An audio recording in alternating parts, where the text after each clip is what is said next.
Assalamualaikum warahmatullahi wabarakatuh. Teman-teman, kembali lagi di channel Yusril Muhammad. Semoga teman-teman yang kebetulan atau sengaja menonton video ini tetap diberikan kesehatan, kelancaran rezeki, dimudahkan segala urusan, sehingga teman-teman dapat menjalankan kegiatan sehari-hari dengan lancar. Teman-teman, kebanyakan dari kita ketika sudah merasakan kenikmatan kenyamanan hidup di rumah bersama orang tua, dimudahkan segala akses, kemudian dipindahkan di pondok pesantren dengan segala hal yang terbatas, dengan segala hal yang begitu sederhana, dengan segala hal yang antri dengan orang-orang yang lain, kita merasa tidak nyaman, merasa tidak kerasan hidup di pondok pesantren. Padahal pondok pesantren itu merupakan tempat yang sangat indah, merupakan tempat yang sangat enak, tempat yang sangat mulia, tapi kita tidak kerasan. Oleh karenanya saya akan berbagi tips bagaimana cara agar kita betah hidup di pondok pesantren. Tips yang pertama adalah kita harus meyakinkan kita bahwasanya pondok pesantren itu adalah tempat yang begitu mulia, tempat yang tepat bagi kita. Kita harus menyadari bahwasanya mayyuridillahu bi khairan yufaqihu fiddin. Barang siapa yang diharapkan baik oleh Allah, maka dia akan dipintarkan dalam agama. Dipintarkan dalam agama yaitu di pondok pesantren kita akan belajar begitu banyak ilmu agama. Kita akan belajar ilmu Al-Quran, kita akan belajar hadis-hadis Nabi Muhammad dan lain sebagainya. Itu merupakan salah satu sarana prasarana agar kita menjadi orang yang pintar dalam agama. Oleh karenanya ketika kita berada di pondok pesantren, kita harus yakin bahwasanya kita ini manusia pilihan Allah, manusia yang akan diharapkan Allah menjadi orang yang baik. Yang kedua, kita harus mengikuti semua kegiatan yang ada di pondok pesantren.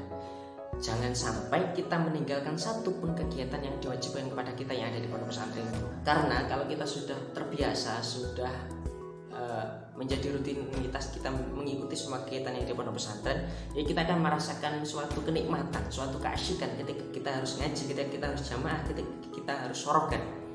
Karena itu sudah menjadi rutinitas yang harus kita lakukan, yang sudah menjadi kebiasaan kita. Jangan sampai kebiasaan ini menjadi rusak ketika kita melenakan satu pun kegiatan. Tips yang ketiga adalah jangan sampai kita melanggar peraturan yang ada di pondok pesantren. Karena kalau kita sudah pernah melakukan pelanggaran, melakukan sesuatu yang dilarang di pondok pesantren, ya akan timbul di pikiran kita bahwasanya pondok pesantren itu tempat yang tidak enak, tempat yang membuat kita tersiksa, tempat yang membuat kita tidak nyaman. Jangan sampai melakukan kegiatan atau hal yang dilarang di pondok pesantren kemudian menyebabkan kamu atau kita dihukum di pondok pesantren.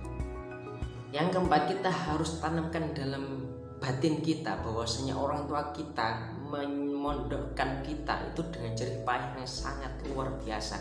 Jangan sampai kita mengecewakan mereka.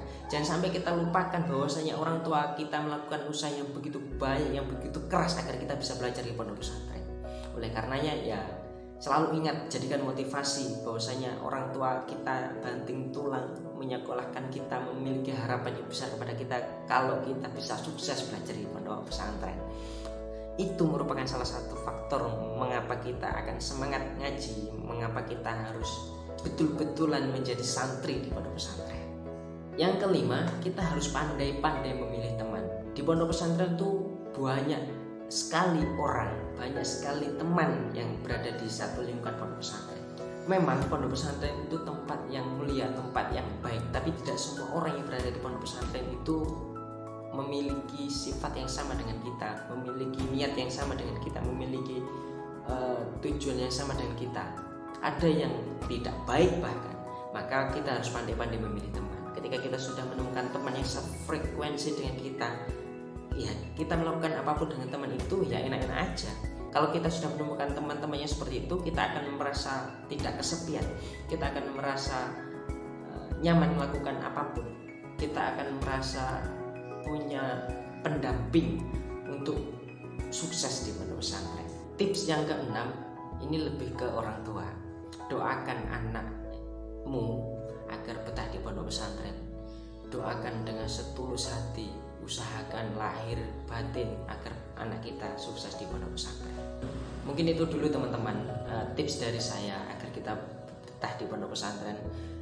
Silahkan dilaksanakan, semoga bermanfaat. Kurang lebihnya mohon maaf. Wassalamualaikum warahmatullahi wabarakatuh.